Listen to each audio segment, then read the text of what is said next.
Awak penerbangan tentara di helikopter KA-52M melancarkan serangan udara terhadap anggota dan peralatan militer lapis baja unit angkatan bersenjata Ukraina di wilayah perbatasan Kursk. Videonya diunggah oleh Kementerian Pertahanan Rusia di akun Telegram @mod_Rusia pada Jumat 30 Agustus 2024. Serangan itu dilakukan dengan rudal pesawat terhadap sasaran musuh yang diintai. Usai menggunakan senjata pesawat, awak kapal melakukan manuver anti-misil, melepaskan rentetan rudal dan kembali ke lokasi pemberangkatan.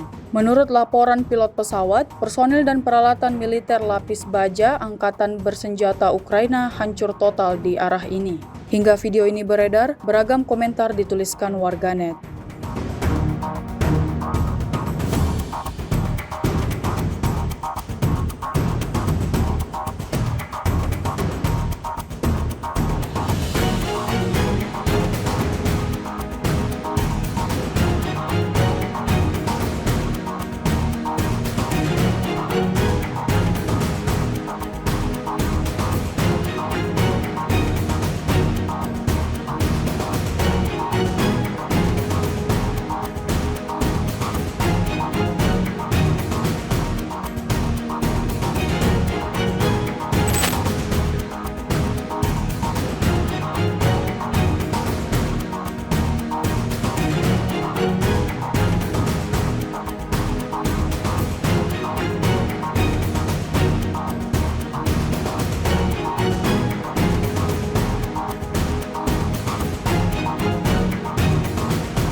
Download Tribun X sekarang, menghadirkan lokal menjadi Indonesia.